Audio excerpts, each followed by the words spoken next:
गरीब साध साध सब नेक हैं, आप अपनी ठोरे। जो सतलोक ले जावेंगे वो साधु कोई और।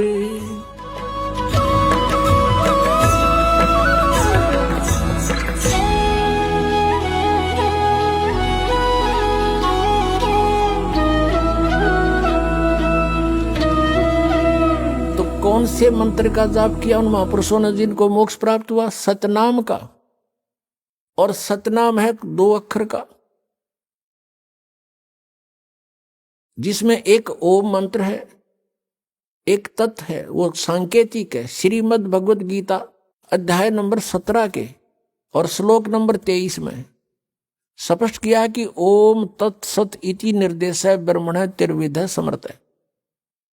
ओम और तत् जो सांकेतिक शब्द है, तत्, ये दास बता सकता है, इस पृथ्वी पर और किसी के पास नहीं है। यदि इस दास से चुरा कर नाम लेकर के और फिर आप पे स्वयंभू गुरु बनकर को दान कर रहा है तो महा दुश्मन है समाज का। पहले वालों ने नाश कर दिया, वो और कर देगा। उससे भी हमने बचना है। ऐसे कोई पाखंडी कहीं मिल जावे उससे भी बचाना है। जनता को समझाना है कि नकली है, इसको कोई अधिकार नहीं है। ठीक है, मानने उसका भला, ना तो भाई उनकी मर्जी, नहीं मानने तो कहीं भी जाओ, वो उनकी सजा मिलेगी फिर भगवान के दरबार में। तो सतनाम 2 अक्षर का है, एक ओम और एक तत्। और सत जो उसमें शब्द है वो आदि नाम है, उसको सार नाम भी कहते हैं, वो भी गुप्त है। तो गीता अध्याय नंबर 8 के श्लोक नंबर 13 में गीता ज्ञान दाता कहता मेरा एक ओम मंत्र है, बस, नथिंग एल्स। मुझ ब्रह्म का केवल एक ओम मंत्र है। और जो इस ओम का जाप करता है इस ओम से मिलने वाली परम गति को प्राप्त होता है, वो ब्रह्मलोक है। ओम का साधक ब्रह्मलोक हो जाता है और वहां से भी पुनर्वृत्ति में आता है, जन्म मृत्यु होती है। और तत् ये सांकेतिक है। 3 पुरुष हैं गीता जी अध्याय नंबर 15 के श्लोक नंबर 1 से लेकर 4 में और 16 और 17 में कंसेप्ट क्लियर कर रखा है।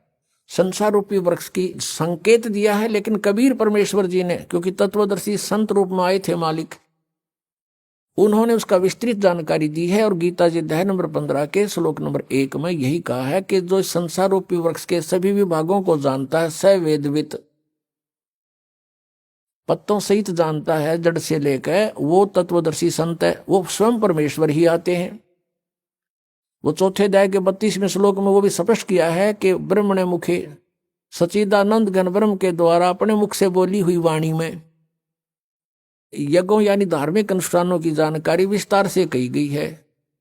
चौथे अध्याय के 34वें श्लोक में कहा कि उस तत्व ज्ञान को तत्वदर्शी संत ही जानते हैं, उनसे पूछो। अब एक तो परमात्मा स्वयं आकर बोल कर गए तत्वदर्शी संत के रूप में, वह तो ब्रह्म ने मुखे होगी, परमात्मा की बोली हुई वाणी, कबीर वाणी। और फिर उस वाणी को कोई समझेगा, वो तत्वदर्शी संत है। तो आज तक कबीर परमेश्वर की वाणी को कोई नहीं समझ सका। इस दास पर मेहर करी परमात्मा ने, इन सदग्रंथों को जाना, सद्बुद्धि दी परमेश्वर कबीर जी ने और उनको खोला। अब हम उस प्रसंग पर आते हैं। 3 पुरुष बताए, सरपुरुष, अक्षर पुरुष, 16वें श्लोक में 15वें अध्याय। फिर ये इनके विषय में बताया कि ये भी नाशवान, इनके अंतर्गत जितने प्राणी इनके लोक में वो भी नाशवान, केवल जीव आत्मा किससे की नहीं मरती, वो तो गधे की भी ना मरती। फिर 17वें श्लोक में 15वें अध्याय में कहा है कि उत्तम पुरुष है तो अन्य है। वो उत्तम पुरुष तो कोई और है, इन दोनों से न्यारा है, और वही परमात्मा कहलाता है। और वही लोक तरम अविषय विवर्ती अवय ईश्वर है। वो तीनों लोकों प्रवेश करके सबका धारण पोषण करता है, वो है अविनाशी भगवान। तो 3 मंडल हैं, 3 लोक हैं।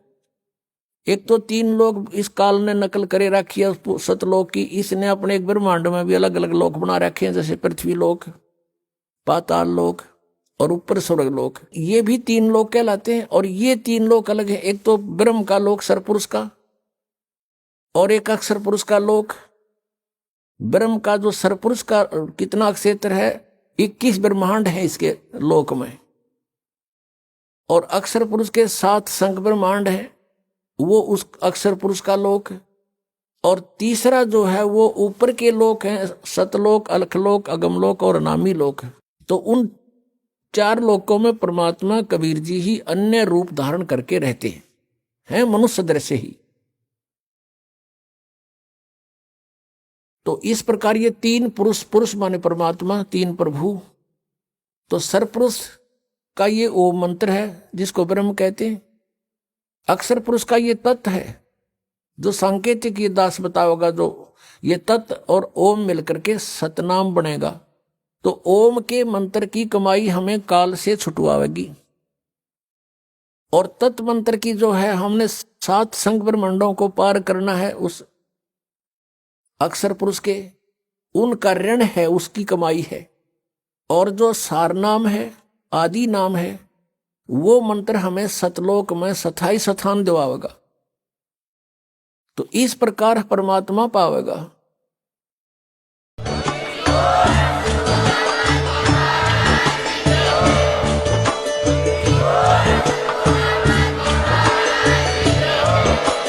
आप सुन रहे थे जगत गुरु तत्वदर्शी संत रामपाल जी महाराज जी के मंगल प्रवचन। अधिक जानकारी के लिए विजिट कीजिए हमारी वेबसाइट www.jagatgururampalji.org। संत रामपाल जी महाराज जी के शुभ आशीर्वाद से पूरे विश्व भर में 500 से भी ज्यादा नाम दीक्षा केंद्र हैं, जिन पर संत रामपाल जी महाराज जी द्वारा ऑनलाइन निशुल्क नाम दीक्षा दी जा रही है। अपने नजदीकी नाम दीक्षा केंद्र का पता करने के लिए संपर्क करें 8222880541।